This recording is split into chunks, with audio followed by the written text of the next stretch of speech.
ఇదిగోండి. ఇదేంటి మన జూ పార్క్ పేపర్లోనా? పోయినసారి జూ పార్క్ చూసుకున్నాడే నన్ను ఉంచుకున్నాడు. అది వాళ్ళ ఆవిడికి తెలిసిపోయి పెద్ద ఆవిడికి ముదుమల అడవులను నాకేమో ఇదిగో ఇది రాసిచ్చాడు. నేషనల్ పార్కులు జూలు ఇవన్నీ గవర్నమెంట్ ప్రాపర్టీలమ్మా. గవర్నమెంట్ వేరు మేం వేరేంటి? ఇష్టమైతే తీసుకోవచ్చు కదా.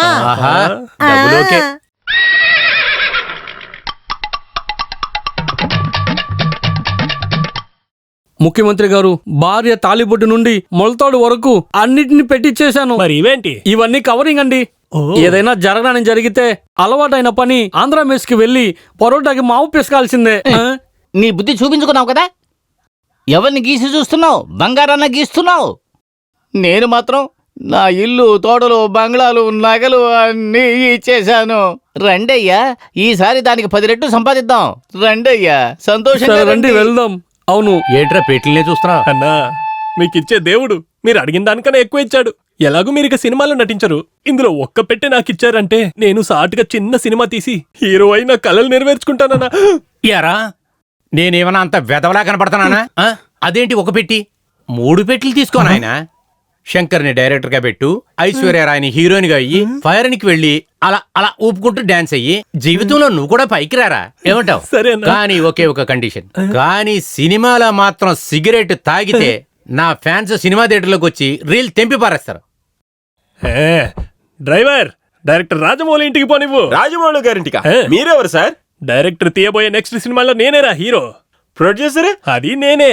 చూడు, ఫస్ట్ పెట్టే అడ్వాన్స్, సెకండ్ పెట్టే షూటింగ్, థర్డ్ పెట్టే సెటిల్మెంట్. నేను కూడా సినిమాల కోసం హైదరాబాద్ వచ్చా సార్. నువ్వు కూడానా? ఏమయ్యా, హైదరాబాద్కి వచ్చే ప్రతి ఒక్కడు సినిమాలో నటించాలనే వస్తారా? మరి డ్రైవర్ ఎలా అయ్యావు? అదెందుకు సార్ అడుగుతారు? ఏదో సినిమాల అవకాశం కోసం గేట్ లో నుంచున్నాను. షూటింగ్ చూడటానికి వచ్చినాడు అక్కడు. రే, చోటు చూసుకోరా, బాత్రూమ్కి వెళ్ళొస్తానని చెప్పి వచ్చి చూస్తే నాకు బదులు వాడిని నటిస్తున్నాడు సార్. నీ విధితో ఆడుకున్న వైలెంట్ విల్లన్ ఎవరు? అతనే సార్, ఇప్పుడు చీఫ్ మినిస్టర్ గా ఉన్న సత్య.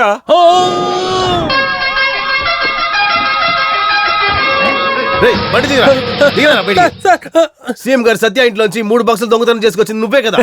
మీరు తప్పుగా అనుకుంటున్నారు సార్. ఆ 3 పెట్టెలు నేను దొంగలించలేదు. అవి నాకు ఇచ్చి పంపించిందే సత్యదేవుడు సార్. పెట్టిలు ఇచ్చిన దేవుడే నీ మీద కంప్లైంట్ కూడా ఇచ్చారు. అది మాత్రమే కాదు, నీ దగ్గర నుంచి పెట్టి లాక్కుని ఈ బ్యాగ్ నీకు ఇమ్మన్నారు. మళ్ళీ బ్యాగా? కానిస్టేబుల్స్, ఆ పెట్టెలు తీయండి. హలో అన్నా, ఇది మీకే న్యాయంగా ఉందా? మళ్ళీ నా చేతిలో బ్యాగ్ పెట్టారే. అసలు మిగతా వాళ్ళని ఎదగనివరా? రాజమండ్రి సెంట్రల్ జైల్, బేజవాడ బసుధానం, కాకినాడ రైలు రోకో, హిందీ వ్యతిరేక పోరాటం, ఎమర్జెన్సీలో నా వెన్నెముక విరగొట్టారు. 30 సంవత్సరాలుగా నేను తెచ్చుకున్న పేరు ప్రతిష్టలన్నీ నిన్నొచ్చిన సత్యం మొత్తం అన్నిటినీ నాశనం చేశాడు. ఇందుకోసమే నటించే వాళ్ళని రాజకీయాలకు తేవద్దని చెప్పా.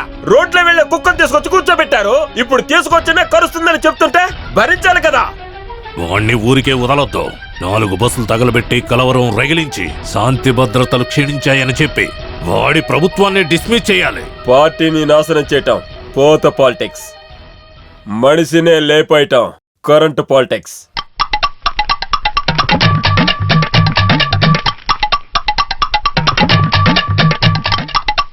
సత్య, ఏంటిది? మమ్మల్ని స్కూల్ పిల్లలా కూర్చోబెట్టేసి స్కూల్ టీచర్ లాగా బోర్డులో ఏమో రాస్తున్నావేంటి? మై డియర్ ఎక్స్ మినిస్టర్స్, ఇప్పుడు నేను మీకు ఒక టెస్ట్ పెడుతున్నాను. అందులో ఎవరు పాస్ చేస్తారో వాళ్ళకే మంత్రి పదవి నేను ఇస్తాను. టెస్టా? ఇది చాలా అన్యాయం. స్కూల్లో మేము రాసిందే లేదు. 3000 జీతం తీసుకునే గవర్నమెంట్ సర్వెంట్కే ఎంట్రన్స్ ఎగ్జామ్ అంతా రాపిస్తున్నారు. మంత్రి అయినాక కోట్లు దొబ్బేస్తాగా. నీకు ఎగ్జామ్ పెడితే ఏంటి తప్పు?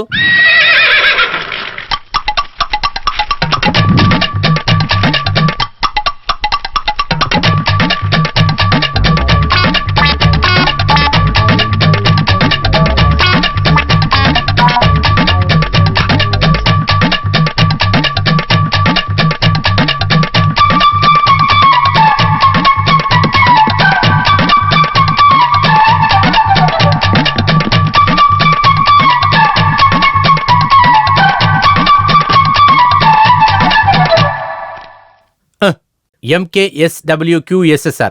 ఏమయ్యా, రాము అని చిన్న పేరు పెట్టుకుని ఎందుకు ఇంత పెద్ద ఇనిషియల్ పెట్టుకున్నావు? అవును, ఇండియాలో ఏది ముఖ్యమైన 3 నదులను పెట్టినందుకు నువ్వేం రాసావు? కదా రాశాను. ఏంటి కరెక్ట్? గంగా, యమునా, సరస్వతి. గంగా, యమున, సరస్వతి అనేది టీవీ సీరియల్ పేరయ్యా. నువ్వు అవుట్ కూర్చో. అది కూడా పర్లేదన్నా. శ్రీరంగం గారి పాట రాయమంటే అదరా కొట్టు కొట్టు కొట్టు బెదరగొట్టు బిడియానే అని రాశారు. రాము, రత్నకుమారు, రెడ్డి గారు, నాయుడు గారు అందరు ఎగ్జామ్ లో ఫెయిల్. తమ్ముడు, అవసరపడి ఏ నిర్ణయం తీసుకోవద్దు. ఎలాగైనా కష్టపడి చదివి రివిజన్ పెట్టి తర్వాత ఎగ్జామ్లో పాస్ అయిపోతాం. అప్పుడు ఒక 3వ క్లాస్ పిల్లోడుకున్న తెలివితేటలు కూడా మిగిలేవు.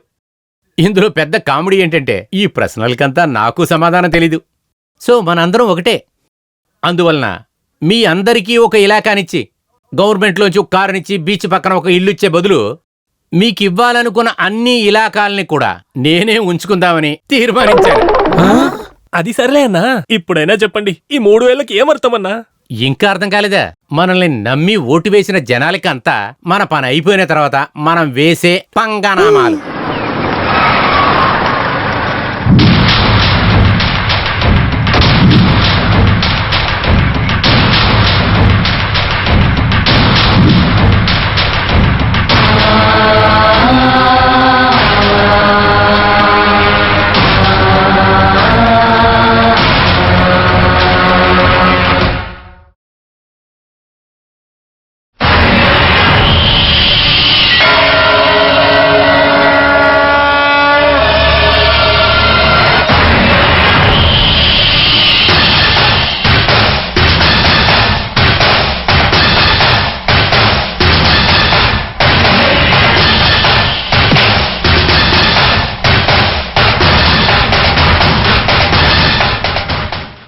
అన్నగారు!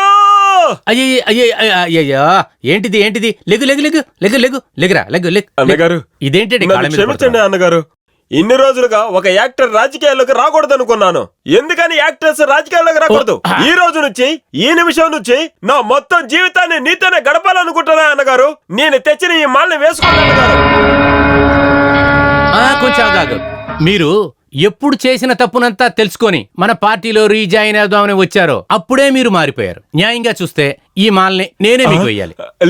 లేదన్నా, నేనే వేయాలి. లేదు లేదు లేదు, మీకే వేయాలి. మీకే వేయాలి. మీకే వేయాలండి. మీకే వేయాలి.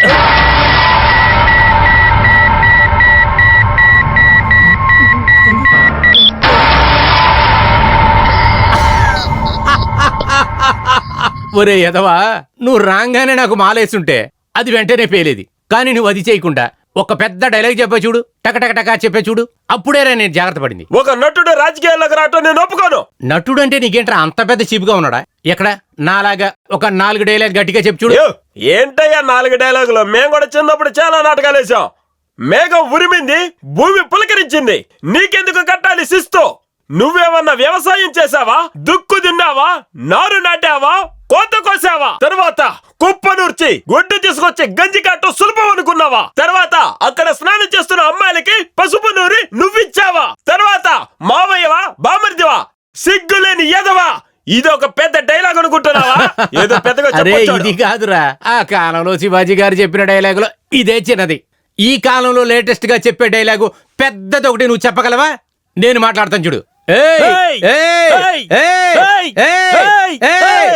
ఎలా ఉంది? నువ్వు మాట్లాడు చూద్దాం. అయ్యా, ఇంత పెద్ద డైలాగ్ ని నాయన మాట్లాడలేను.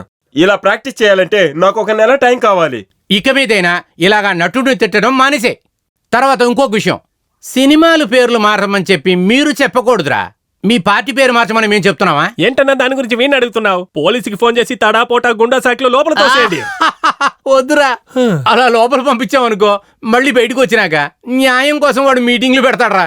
ఎందుకంటే ఆడికి చక్రవ్యాధి ఉందిరా. డైలీ 5 కిలోమీటర్లు నడమని చెప్పి డాక్టర్ చెప్పాడంట. తీహార్ జైలుకి పంపించండి, టోటల్ క్లాస్ చేసేస్తారు. నీ పార్టీలోనే ఏదో పనులు చేసుకుంటా. ఒక వరలో ఒక కత్తే ఉండాలి. అదే విధంగా ఒక పార్టీలో ఒక వెధవే ఉండాలి. అందులో ఆల్రెడీ ఉన్నారు. ఫోన్ చేయండి. హలో సిబిఐ,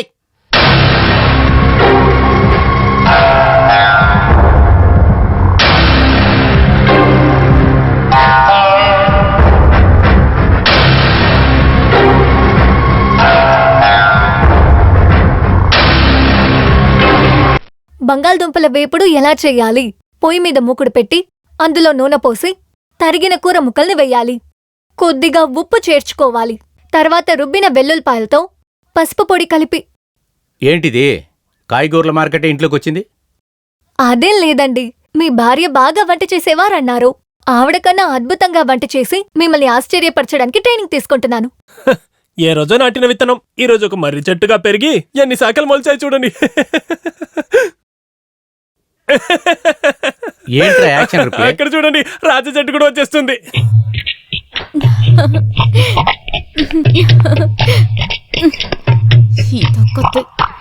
నీకేమైనా పిచ్చికిచ్చి పట్టిందా? ఎందుకు ఇంత పెద్ద క్యారేజీలో భోజనం తీసుకొస్తున్నా? ఆంధ్ర హోటల్ నుండి బిర్యానీ, అక్క హోటల్ నుండి పీతల పులుసు, నెల్లూరు చేపల పులుసు, బాబాయ్ హోటల్ చికెన్, మౌర్య హోటల్ నుండి ఫ్రైడ్ చికెన్ బిర్యానీ, దాంతో పాటు నాటుకోడి పులుసు కూడా. నువ్వు జరుగు. మునగాకుని వేయించి పొన్నగంటి ఆకుని వేయించిస్తే భర్తలు భార్యని చుట్టి చుట్టి వస్తారని మేము కూడా బుక్ లో చదివాము. హలో, నాన్ వెజ్ లేకుండా మగవాళ్ళు ముద్దైనా తినరు.